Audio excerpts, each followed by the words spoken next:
di alun-alun Korea. Wis beda kelas karo Margono gitu. Kita tahu Jalibar saja sudah seneng kita. Tapi Pak Budi di Korea di mana lah? Waktu itu kayaknya Pak Budi itu masih di Kalimantan atau mana, atau di luar negeri pada waktu itu. Akhirnya kita video call seperti yang diceritakan Pak Budi tadi. Tapi ya nggak tahu, mungkin karena doa-doa orang baik seperti yang dikatakan Pak Budi, ataupun karena memang perjodohan dari Yang Maha Kuasa sehingga bertemu. Saya pun awalnya takut, waduh kok dienggok nih karo cacah iki ning bos gede iki nyapo iki piye, ingko ning kono ae piye. Dan saya sangat kagum dengan keraman Pak Sandi, keraman teman-teman keluarga Bagong, kagum sekali karena tahu saya Bagong itu hari-harinya ya lewat rumah saya itu seliweran. Dan sekarang kayaknya satu-satunya bis trayek yang lewat rumah saya itu ya cuma Bagong itu, sing liyane kita kukut kabeh. Tidak ngerti. Mungkin karena rangkei bis ning ST paling. Iya, banyak terus.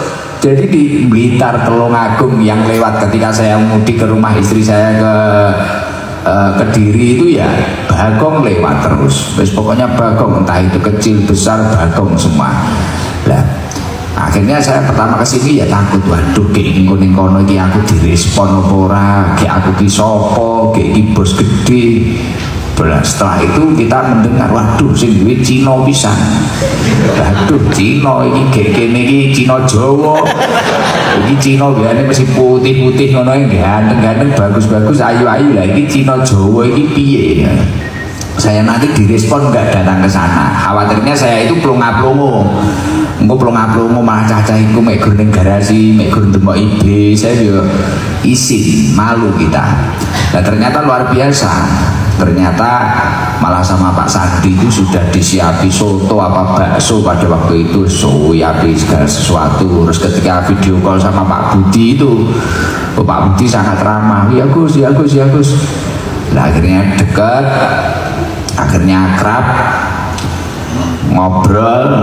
Saya juga nggak nyangka kalau mau dikasih bis itu, nggak nyangka. Terus setelah itu tak tanya, ini gimana, apa saya bayar separuh apa piye? Jane duitnya juga enek. Cara Pak Budi muni, ya wis Gus, sak kuatmu ngene selesai tenan. Pondoke kadol. Wong gedine pondok kula karo garasine Bagong ya ora enek separone. Lagi sujud Pak Budi wis paling ngerti iki, termasuk Gus sing kere iki. Yo dekengan pusat tapi Gus sing fakir iki. Lah akhirnya sudah Gus, enggak masalah Gus. Akhirnya saya disuruh naik sama Pak Sandi di sini. Udah, ini pesennya kakak saya, keluarga saya sudah dipakai aja Gus. Lah ternyata kok malah dikirim lagi. Pak Budi datang ke rumah saya, itu dikirim lagi, datang ke rumah saya, wah kurang Gus. Sampai seneng saya itu santri berangkat sekolah tak supir sendiri.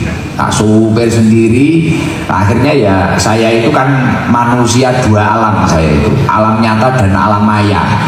Saya itu hidup itu tiba-tiba ada di TikTok, tiba-tiba ada di mana. Kadang saya nggak video, saya ini nanti loh, mesti ini nanti. Walaupun nggak ada yang video, mungkin nanti muncul di TikToknya Mas Imin, TikToknya siapa, mesti muncul ini.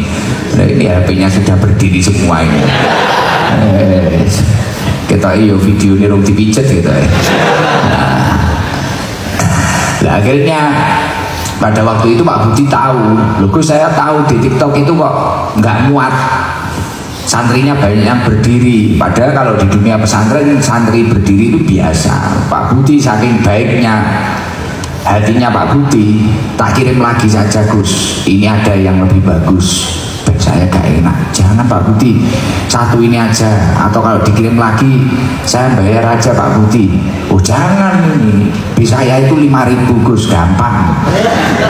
Wah neng hatiku padang. Iki nek sampai dikirim luwih HP bayar tambah selesai awake dhewe. Aku ngaji sono Pak pedah motor, mobilku tak dol. Wis mobil iki nek ngekeki wong pisan baru bis bayar mumet ae dhewe. Lah ternyata 2 bis dikasih. Lah Cerita ini bukan hanya sekedar cerita saya tahadus bin nikmah atau menceritakan nikmat yang saya terima dari Allah Subhanahu wa taala lantaran Pak Budi, tidak. Tapi saya kira ini adalah suatu keberkahan dari Allah yang mana ditunjukkan oleh Allah di dalam diri saya. Mungkin saya paham dalilnya, saya paham Arabnya, kalau bahasa Pak Budi Arabnya. Mungkin saya paham Arabnya, paham hadisnya, paham ayatnya. As-sahihu qaribun minan nas, as-sahihu qaribun minallah. Orang itu kalau dermawan dekat dengan manusia yang lain. Orang itu kalau dermawan dekat dengan Tuhannya. Orang itu kalau dermawan dekat dengan Tuhannya.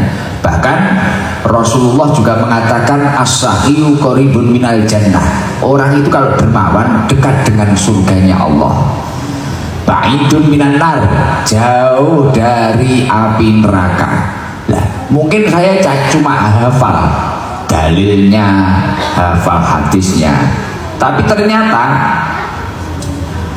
malah saya itu didatangkan Pak Budi, Tuhan mendatangkan Pak Budi di keluarga saya, di pesantren saya. Ini menunjukkan, ini loh, dan ini loh dermawan yang benar-benar dermawan ini seperti ini loh. Bahkan mereka mengasihkan sesuatu yang terbaik yang mereka miliki, dan itu malah yang ditunjukkan oleh Tuhan malah yang non muslim, sing non muslim. Jadi malah kayak saya ini malah tercengang, Masya Allah, ini ada orang non muslim sukses mau datang ke rumah saya, padahal waktu itu rumah saya itu amburadul. Sampai Mas Justin itu waktu datang ke sana pulang dari Singapura diajak ke rumah saya. Waktu itu rumah saya habis keterocoan, jadi karpetnya itu mamel, karpetnya ini mamel, akhirnya laler banyak. Jadi Mas Justin ini bakal ngilai laler ini.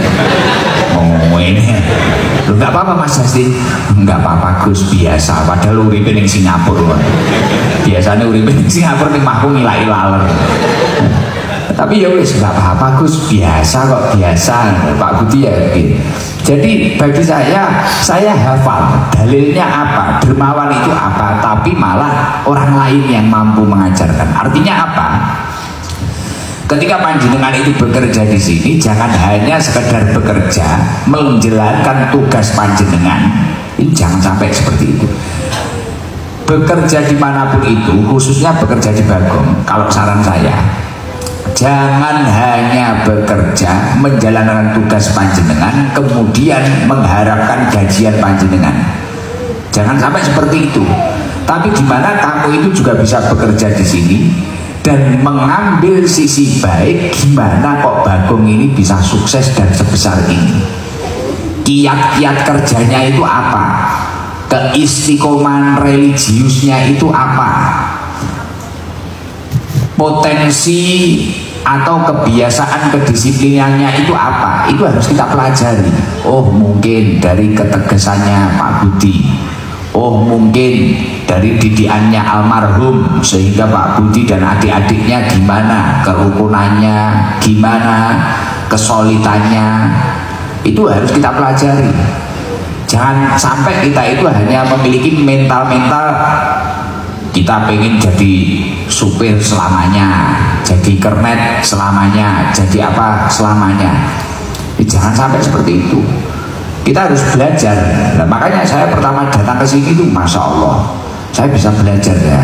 Wah ini luar biasa ini. Pak Budi itu walaupun non muslim, dia dermawan. Dia dermawan banget. Dan tulus. Saya lihat itu orangnya tulus. Ketika ketemu dengan orang itu tulus. Jadi selalu nggak berpikir macam-macam lah. Wis pokoknya ya wis, ini memang yang diajarkan orang tua saya. Dan segala sesuatu kebaikan yang dilakukan Pak Budi, istimewanya apa? Itu kalau di Islam itu apa? Sanadnya jelas, nyambung. Contohnya Pak Budi itu ketika melakukan kebaikan apa, beliau selalu bilang ke saya, almarhum itu mengajarkan seperti ini Gus. Almarhum itu juga nggak pelit, almarhum itu juga gini, almarhum itu juga gini. Artinya nopo? Menjalankan kebaikan ini orang krono karpe dewi. Memang ada yang mengajarkan. Kalau di Islam sanad Pak, sanadnya jelas. Kayak saya misal ngaji kata guru saya itu kan sanadnya benar.